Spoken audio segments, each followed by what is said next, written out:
So, hi everyone, my name is Yushin Liu, if you guys don't already know by now. And today I'm going to present on James Turrell's Roden crater. I want to start off by talking about why I chose this project, and the main reason was because I was just fascinated by James Turrell himself. The first time I actually saw one of his works was in Time magazine, and I saw like a spread of all the different galleries his artworks are presented in.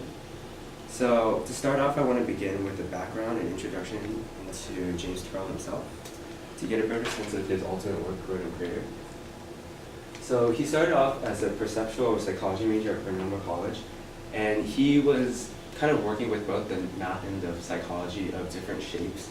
And he became so interested in with how when you point light at a certain corner of the room, it makes these kind of halo-like objects that kind of look like a 3D space, but are just made of light.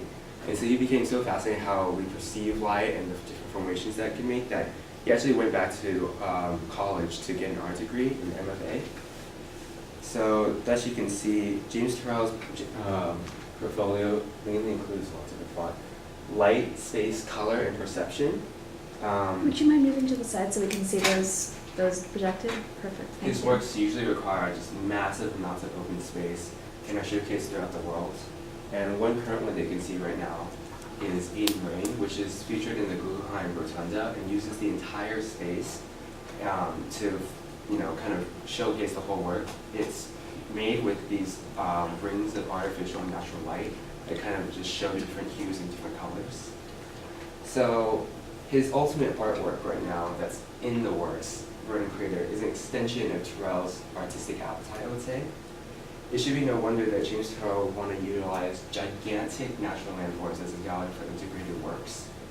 And in particular, I thought that was interesting was Roden crater, a natural cinder cone volcano, would be the perfect space to showcase his talents because he wanted to literally work with the medium of sky and kind of use the unique features of iridescent colors to kind of work those into his sculptures. He loved using different hues and different lights and different shades. So using sky itself was kind of like the perfect medium for him. Now, I want you guys to fully understand how big, how crazy this task would be. And so in order to do that, you need to kind of learn about the magnitude. Roden crater sits on 155 acres of land. It's 600 foot tall, 3 miles in diameter, and is situated 540 feet above sea level. So also, it's an originally a natural just landmass that's 400 years old, and he spent more than 20 years planning and shaping this. It's located in the northeast part of Arizona, like northeast of the city of Flagstaff, and we'll be talking about that later to kind of, if you want to ever see this, how you would even get there. So right now, the idea was conceived in 1974, and he actually purchased the land on margin in 1977, kind of banking on his son's futures and putting down a huge loan. And he set up a foundation to kind of help support and fund this endeavor. Right now, the first major phase, which involved moving 1.3 cubic yards of dirt to create the crater bowl, is actually done. But then the second part, creating the south space, is kind of in the works, but towards its final completion. Now, I want to show you guys a preview of the outside and the inside as we can currently see it now. The outside features a rugged desert landscape, while the inside volcano showcases modern art fixtures that frame the multicolored sky. So he uses these interesting kind of borders that are actually very, very precise to kind of showcase the entire space. He tries to, as best as he can, to make sure every part of the volcano is utilized. When complete, the project will contain 20 spaces. Some of them will have more than one viewing space. Light within the spaces will come from many sources, both natural and artificial, and they'll have effects similar to his different artworks around the world. Additionally, the collaboration of man and nature is very prevalent in his work. As James Turrell tried to preserve the natural formation of the volcano while also embellishing its transcendental beauty. Hope you can see that. The inside is almost completely lit with natural light, and the interior seems both part of the crater itself while also serving its function as a gallery space. So indeed, the entirety of the crater has been used as efficiently and naturally as possible. Now, what is the significance of this besides just the magnitude of what he's trying to do is it speaks to the idea of conservation itself, even at this scale. Turrell has been precise in direction of his art pieces to maximize every space of the crater. All his artworks, if you've seen any of his artworks, are just so precise to 1/64 of an inch. So when he tried to do this, he decided rather than alter nature's natural work and natural landforms, he tried to work best with the natural features already present in the crater. In addition, Turrell has also used the land around this crater with cattle and livestock to kind of supplement his own funds because 155 acres of land is still very expensive to maintain. Indeed, Roden Crater can be interpreted as a way for Turrell to showcase the viability of the arid land, and as well as the natural beauty that the crater sits on, that you might otherwise think just be some kind of American Southwest desolate desert that has no life whatsoever. So maybe most importantly, it signifies that Roden Crater also, if you have the most available spaces, such as space in the American West, you still need to conserve it even at this magnitude. So if you guys, I hope, are interested by now of this great landmass, I kind of want to show you if you want to get there. If you want us to venture out to this natural wonder, the drive is an hour and a half away from Flagstaff, a remote journey. So Flagstaff is right here. This is actually a volcano. Not a volcano, but like a formal volcano now. And Roden Crater is actually an hour and a half drive on this back roads.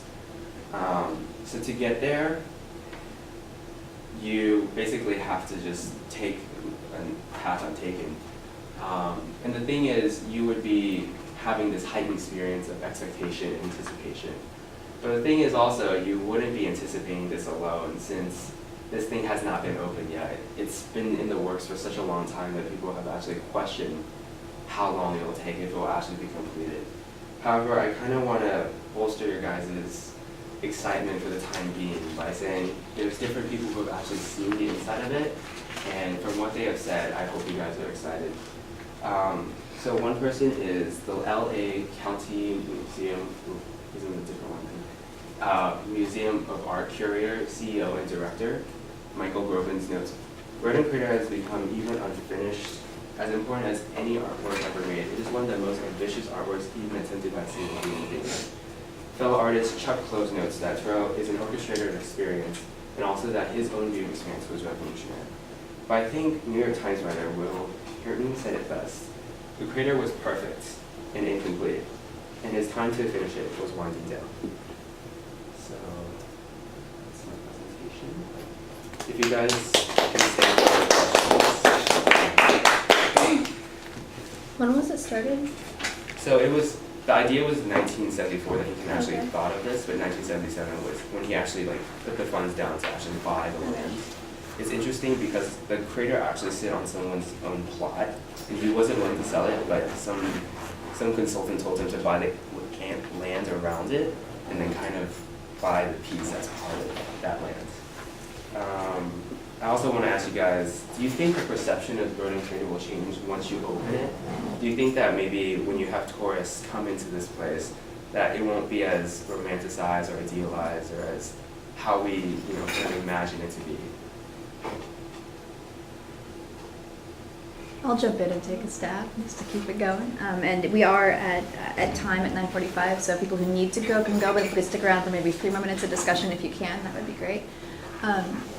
I think that maybe I'll not answer the question, but ask it, or sort of make it another version of the questions that I was asking last week about Spiral Jetty, right? Which is the question of access to natural art, right? We were talking about how Spiral Jetty is really far away, and most people will only ever see it in photographs, right? Roden Crater is not only really far away, but also not even accessible to anyone who doesn't pay something like $5,000 to go see it right now as a sponsor. So another way to ask that question is what is the relationship between these sort of natural works of art and how we can access them? Does it, if you're able to visit Roden Crater, does that make a difference to how you imagine it as a natural artifact? Yeah, I think it does. Yeah. I don't know.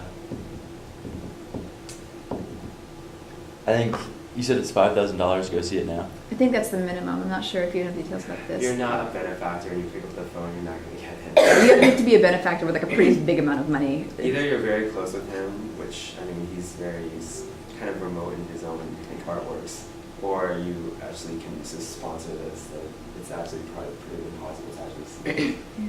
Yeah, then I think it kind of defeats the purpose a little bit because, like, the natural land is supposed to be free. So you have to pay to go see it. Mhm. And you don't want to just see it on Google Images, you know, like, so.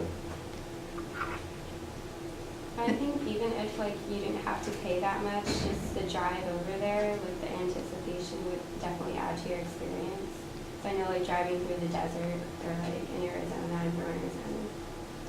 So like to drive that far and then find something beautiful would definitely add to the experience.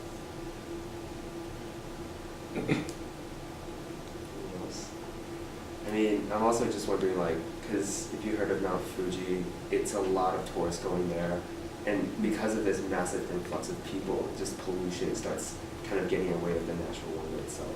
Mhm. So I'm also wondering, even though it is kind of in the desert, whether, tourism sometimes brings in a lot of different kind of pollution and kind of things that you don't necessarily want would change, like how this creator was supposed to be, how his intentions with it.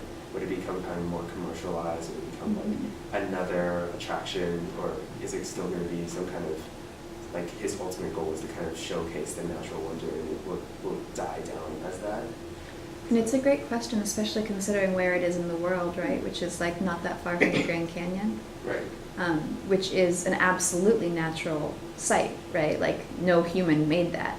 But at the same time, the way we experience it is so much a tourist site with like brochures and maps and like and like weird gimmicky things you can pay to do. It raises really interesting questions about like which is a more natural experience, Roden Crater or the Grand Canyon? Like where are you closer to nature? You know what I mean? One of them is man-made or like a hybrid of human and man, and one of them is apparently purely natural but like man manipulated. That was a great presentation. Another round of applause.